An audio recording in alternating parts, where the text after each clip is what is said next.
No intro this time. It's just us. In 5, 4, 3, 2, 1. Good day. Happy Wednesday. Happy Wednesday. Let me fade this. It doesn't fade it out right. It gets loud and then it goes soft. Today's Wednesday. Happy hump day. Hump day. Like the halfway done. Halfway there. We're looking forward to Friday and Sunday for the closing ceremonies. Not just our own closing ceremonies with the Go for Gold competition that has been booming, but also the Olympics, I guess. I know the exciting one is the 3-Tone Digital website competition, but we will probably watch the Olympics too, just because. Yeah, we have to do both, obviously. But yeah, we've had a lot of submissions come through. There's still some time if you want to enter in if you know of a website. Is it your website? Is it a website you created? Anything like that, you can submit that nominee right on our website, so we can review that. We're going to be talking about who comes in as the best design Yep. Show that picture. Our internet's a little spotty here. Let's show this picture for a few minutes until it comes back. Yeah, so Go for Gold. Submission deadline is by tomorrow. If you're late, maybe we can do a day after. We'll see if there's one straggler, but this is we do have a lot to go through. There's been some good ones and not so good ones. No, I'm just kidding. They've been pretty all nice, actually. Reina, our connection is completely unstable. I can't even see your face. I wonder what we should do. Should I move around? Could be because I'm in the vault over here. Yeah, did you want to come upstairs? I guess. You want to take it from here for a few minutes? Yeah, or put it on our contest and let's move around. Okay. Yeah, guys, we'll be right back. We're just going to get a better connection signal.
We're back.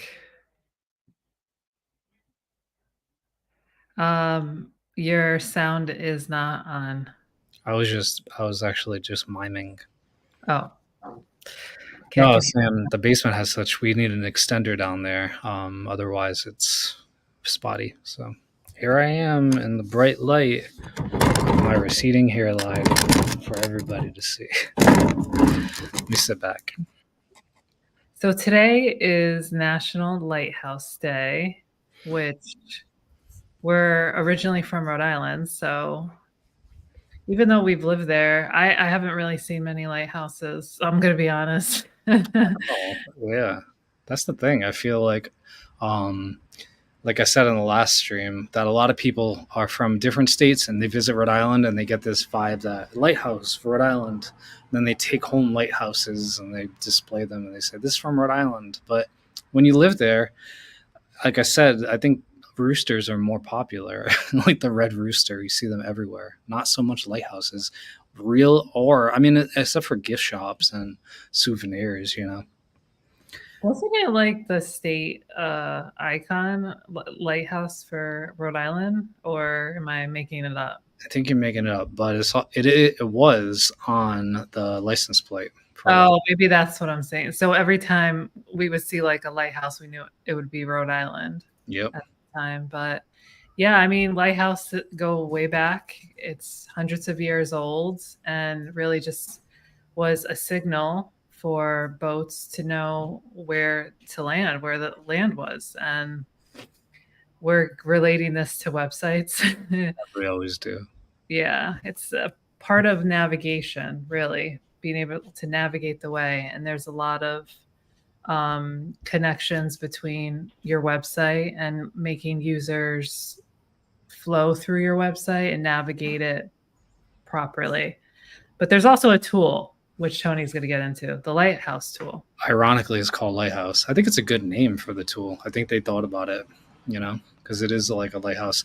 But before the lighthouse thing, I wanted to try something out. I was going to try a teleprompter, like a lighthouse, how it guides you. I've never really used it before, but I did write like an intro to the show, like a secondary intro. So I'm going to give it a shot. Okay. Okay. I might completely mess up. I don't know how fast this goes and stuff. Let's see if we can tell that you're reading, or if you should go. We should do a vote. Should he use a teleprompter or natural? Not for the whole show, imagine.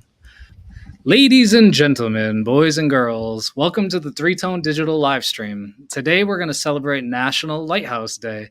It's a day dedicated to honoring the iconic beacons of light, structures that have been symbols of safety and security for mariners for hundreds of years. Back in Rhode Island, where we're originally from, Reina is Connecticut, and she's Connecticut casual. Rhode Island's rich maritime heritage is illuminated by the lots of historic lighthouses. From the majestic Beaver Tail, which is really fun if you dive to go off and not hurt yourself, in Jamestown, that wasn't part of the teleprompter, which is actually the third oldest in the United States. Did you know that? To Point Judith Lighthouse in Narragansett, and these structures have been providing, it's going too fast, pivotal safeguarding seafarers, preserving maritime history, and enhancing the beauty of our shores. But just as Rhode Island lighthouses provide guidance and protection, so does a well-designed website in the digital world. A website should be a beacon for users, offering clear navigation, ensuring visibility, and maintaining security. So by embodying these principles, your website can shine as brightly as the lighthouses that have protected and guided sailors in Rhode Island and other places, I guess, right? For centuries. Thank you for joining us in celebrating these enduring symbols of safety. Let's carry forward in their legacy and in our own digital endeavors. Thank you. Oh, How did it feel? Like really fake? a little bit, but it was a good first attempt. I feel like it was like a story, and it did its job. Like I could see like an event, it would be helpful and things like that. Yeah. All right. I got to get used to it. So that was my lighthouse. I had a little bit of a stumble, but that's okay. I'll figure it out. Not that I'm going to use teleprompters. Very good for your first try. It wouldn't work for me because I would be like so robotic, I feel like, in talking, and it just doesn't even sound natural. There's a remote, right, to go faster and slower. There should be, if there's not already, because you'd have to even center it out so you know how long each part takes or sentence, or slow it up and speed it up. Anyways, that was our teleprompter debut. Thank you very much for everybody. Just so we know the shows that are coming up this week, we have 2 more. Tomorrow is about saving money. Who doesn't want to save money? And storytelling. That should be an interesting one. I'm going to leave that one. That's going to be, I'll just be in the background of that one. Storytelling. I'll tell the stories. Yeah. Tell me a story. All right. So off to lighthouses. Let me share my screen.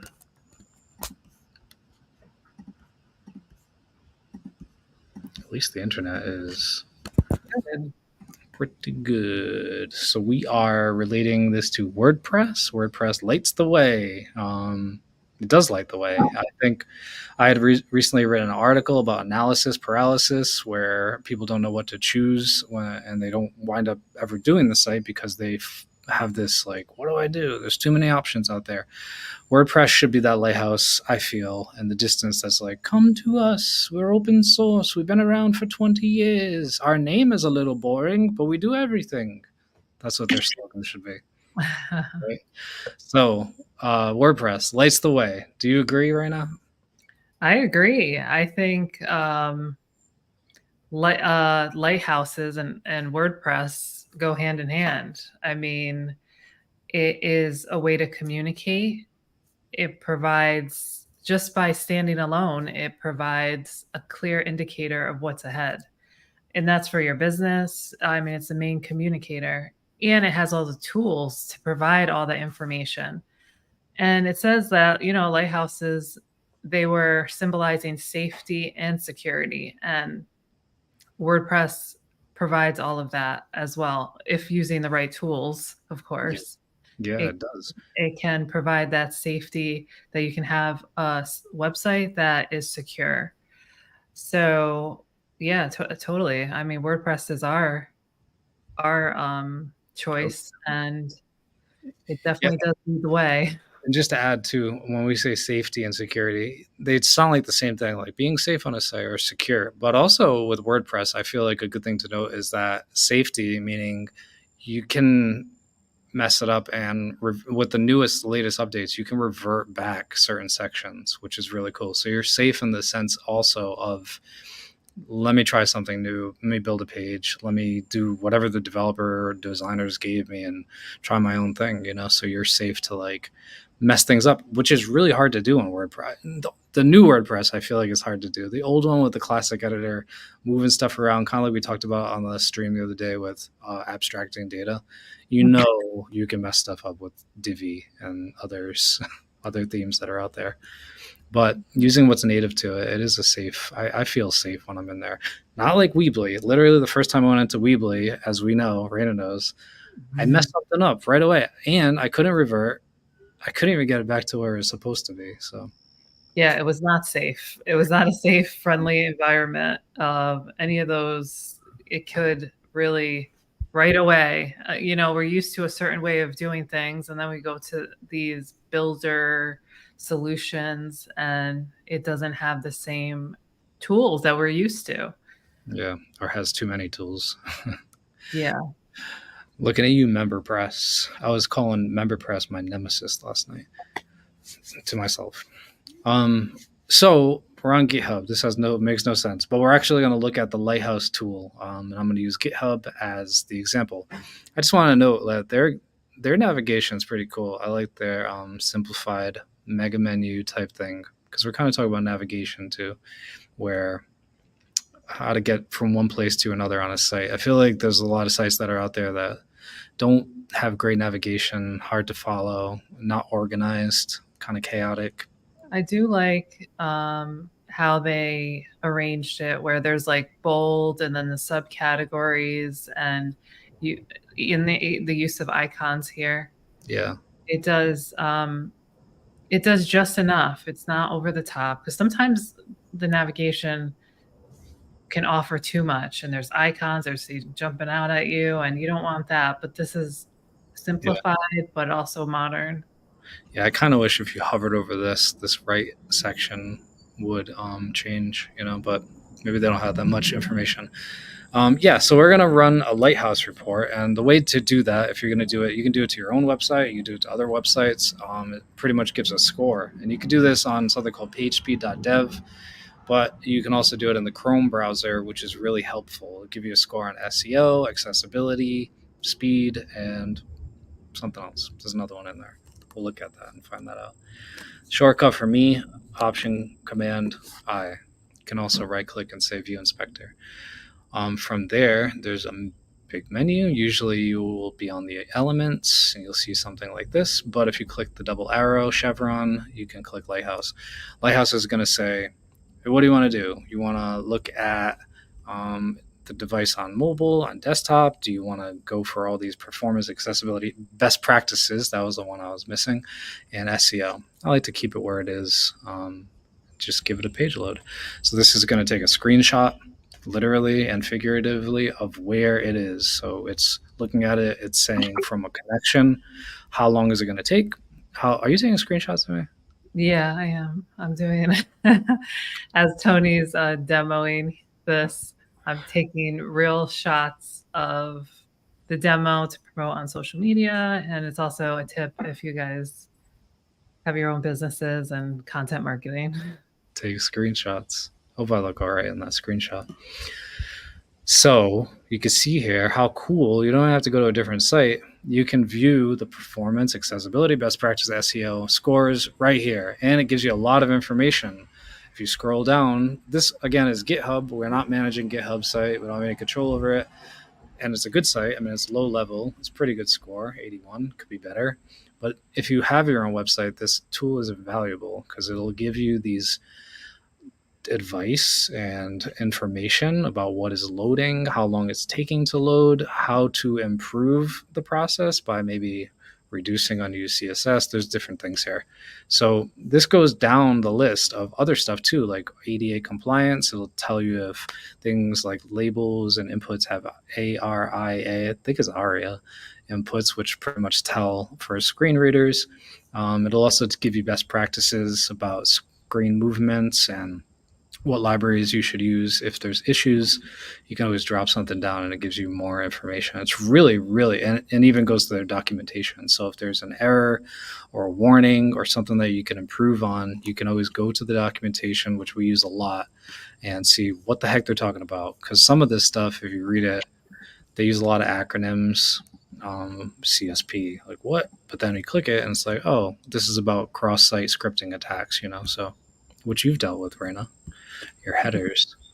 Yep, secure your headers. There's a whole other process to that. So yeah, Reina found this like secret header rules that really improve sites that not a lot of people talk about. So yeah, but this is a great way, this Lighthouse tool. And again, you can actually access it by going to pagespeed.web.dev, and you can enter any website in here, your own, somebody else's, and analyze it. And it'll give a score, and it'll tell you what you can improve and what you're doing right. And you can also use it as a baseline. So if you do want to make improvements or you hire someone to make improvements, our first thing always is go to the Lighthouse, generate a score, and generate a PDF. So we have proof. It also gives you a link that you can always resort back to. I don't know how long it stays there on their servers, but you can take a screenshot and just say this is where it started and this is where it is now. So that's a great way to baseline for KPIs and stuff. Lighthouse tool. mm-hmm. Yeah, so I don't have anything else to show with that. Do you want me to show you anything in here? You have any questions, Reina? Public? This is just a really great tool to reference. And like Tony said, having a baseline before you do work on any client or before you hire anyone is so important. This is a tool that you can go and download the PDF and have an understanding, because if not, you're relying on someone else to do it.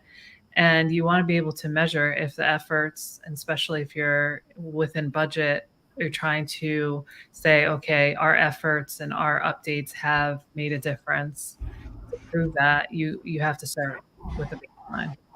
Yeah, and it's an honest assessment too. A lot of these are, so say it's a big site and it's a popular site, you'll go to this page speed score and it'll get a 10. And you're like, what? How? And sometimes it doesn't matter, but I still think no matter what, if it matters, it can always be improved and it will reflect in SEO. But it is a great, honest, like, okay, let's see how really bad I'm doing. And then you can improve from there. Because you can get fluffy reports anywhere and be like, you're doing great, good job. But this one's, I think, is pretty harsh sometimes, especially when you start scrolling down. It's like, you're using all this JavaScript. This should be this. This should be sized images, so it's harsh enough where it's almost like roasting you. It's like a website roast. Yeah.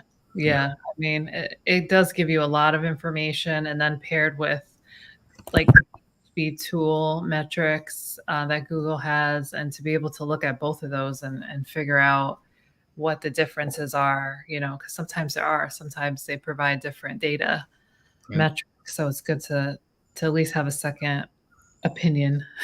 Yeah, definitely. And some of the cool stuff on here, this is GitHub and they're using their own CSS, but it'll tell you, hey, if you compress this into one line, or this one's about deferring, you can save this much kilobytes or whatever amount of space.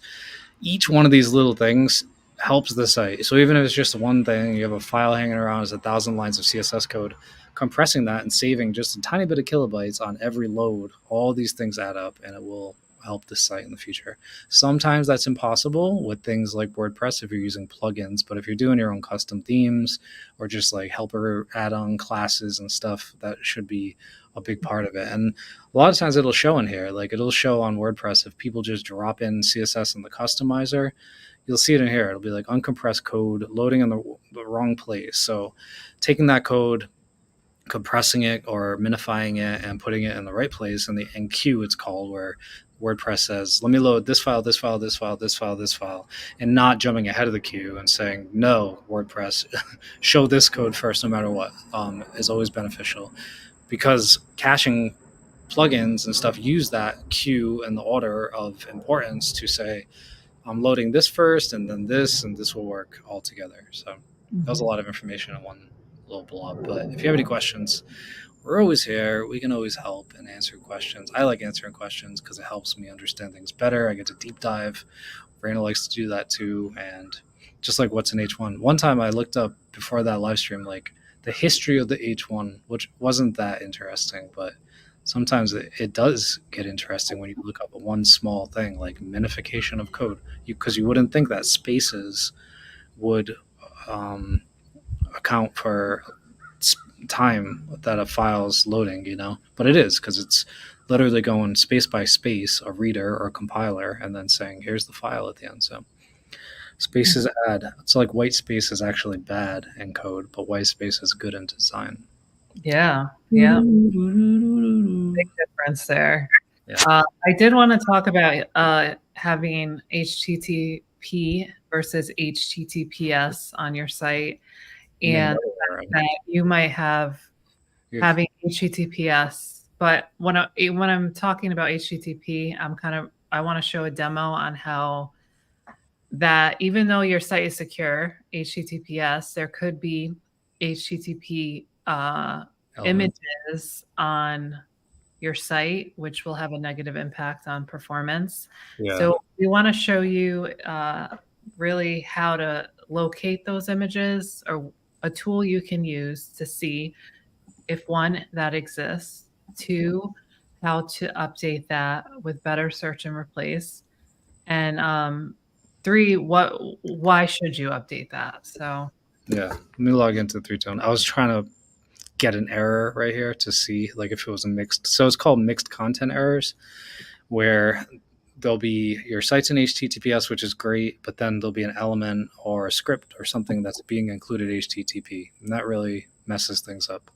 So we're just going to go through the plugin that we usually use for WordPress to say, let's get rid of any HTTP artifacts and replace them with HTTPS. So I get what you're saying. Sorry, I thought you said HTTP first, like for. Yeah. Obviously, I'm like, what, Reina? Yeah, so I had to just get out the full thought. Like, stop. So this free plugin, which I guess they do have a premium, but very unnecessary. There's another one called Intella something for a database, which is a really low level one that you put on an FTP server. You put in the actual WordPress database credentials in there, which I think is better than this one. It's actually more full because it can target transients and stuff, but usually that is an unnecessary thing unless you have a theme that's really stubborn with data and you can't clear it any other way. So for this tool, for our example, I don't think there's anything on here, but we can double check.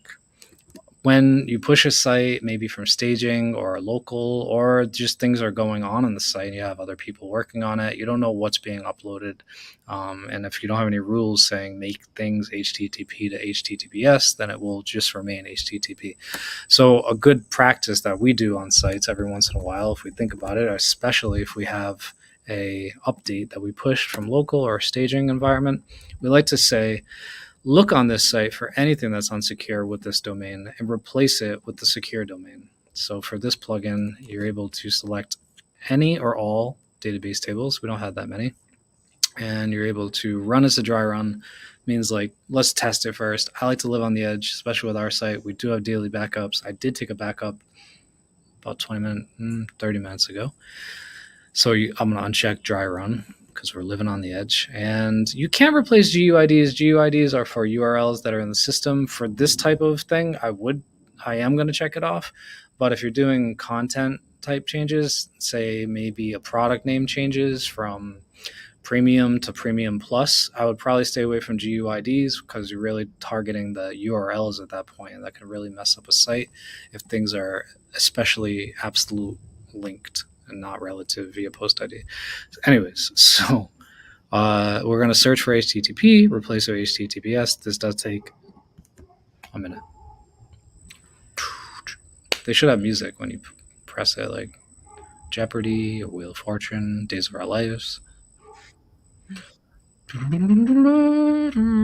So what this does is look through every table in your database. It says, is there a match? If there's a match, it performs an SQL update and returns a true or a failed. Sometimes it fails. If you're on a site with a low server energy, if you're on a site that doesn't have enough PHP memory, it will give an error here, and you have to actually either not use this plugin or change the settings to search and replace less in bulk, meaning sometimes it does 10,000 at a time, but you can lower that value down to 5,000 or 1,000 or 100 at a time. So it slows down the process, but the server won't time out. And I just want to add in that it's so important if you scroll up when you're typing in HTTP that there's not extra spaces after .com or even before, because that will mess up with everything. Or if something's misspelled, you can completely break your site. Yeah. So make sure that things are exactly to the exactness of it, because it is doing it. Exactly, it is doing it. Yeah, if there's a space right here, what's going to happen is it's going to say anything on your site that's including a script or a link is going to have a space in it as well, so it'll break everything. Funny, we actually had 40 cells that needed to be changed, so I did need an update. And when this happens, because we push the site back and forth, we share the site sometimes, and things get lost. Just because there is an HTTP reference on your site doesn't break the world. It's not going to be the end of your site SEO-wise either, but it is always best practice to make sure that everything's cohesive with SSL. Yeah, and it could break images, because I've seen totally. A lot of websites that there's pages and they'll say, oh, well, what happened to that image, and it's broken, and then the fix is to do this. Yep. Yeah, I mean, yeah, because if you think about this image tag right here, it would say, if we had that space, image source equals 3tonedigital.com space / WP content. You know what I mean? So it's not going to ever pull. And then after you do those changes, it's always good to do a run through of the site and make sure clear your cache, purge the cache, and do a test. That's why we do it on staging, unless you're living on the edge with a backup. You can live on the edge if you have a backup from 20 minutes ago. I'm a firm believer in that, unless it's a site that's getting thousands of hits a minute, which is not ours at the moment. Yeah, so does that do the job for your example? Yeah, that was exactly what I was looking for to show, because it is something that as developers, I've had this issue a lot with a lot of clients, and the solution is this, and it works, and it does fix a lot of broken image issues that people are like, well, why is this showing like this? Yep. Would be a good place to start. Yeah, sometimes we jump into sites that have already, like a developer, quote it, air quote it, has already done it and messed something up. So there's maybe like an extra symbol in there, like those symbols. Maybe you can't even see the symbol sometimes, which is common when you copy from Word documents. It'll be a symbol, break the whole site. You can't tell unless you go into the inspector and you say, what is this? And then there'll be like a square after. So sometimes it can get messed up. And there is a way you can reverse engineer it, as long as it's not too far gone, as long as you're not talking about there's a string character that's you can use regex too, not to jump ahead, which is pretty much a programming language that says look for this in a string. If it has other things or doesn't have other things, then replace it. That's its whole ball game. But there are ways to revert a site once it's if you don't have a backup. Messed up beyond belief. Fubar, as they say. Right. Oh, looks like that the internet. Weird. Well, let's show our stream about what is going on this week while we are suffering from our own internet analysis paralysis. Again, we have tomorrow, saving money. Who doesn't want to save money? I do. This is more about our old friend, WordPress. I keep calling our new friend Gen AI. And then, of course, we have beautiful, well-awaited, imagine I like boost it up, the long-awaited, please subscribe, Friday storytelling. I'm excited for that one, though. And I'm excited it's going to be Friday. Me too. Yeah. It's been a long week. Oh, my God. We have a call in a few minutes. We got to go. Let's get this show on the road or off the road.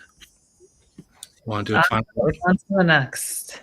On to the next. Let me close anything and give you the stage, yeah?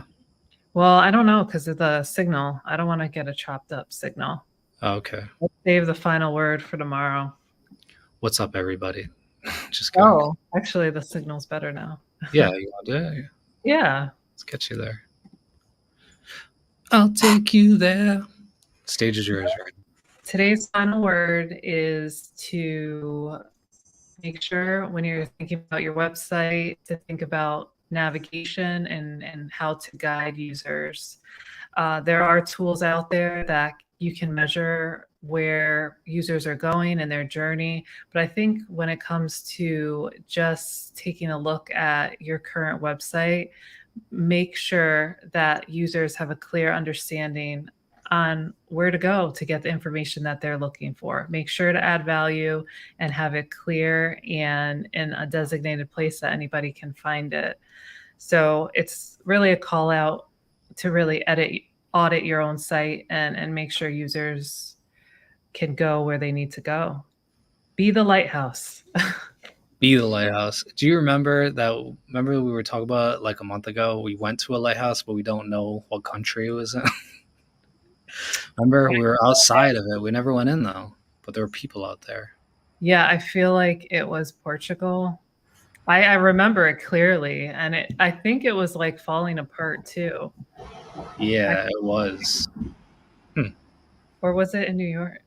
It's like a split memory. We both know it happened. We were there. I can picture it vividly. I could draw a picture of it. It would be horrible, but we should draw a picture of it and see what we can come up with.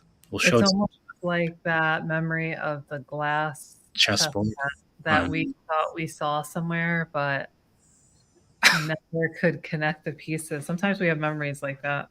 Shared false memories, like Curious George's tale. All right, let's move on. We're not talking about Mandela effect. Let's play our outro and get out of here for our climbing, and we'll see you tomorrow for saving money, which we all want to do. And have a great day. Happy Wednesday. Happy Wednesday.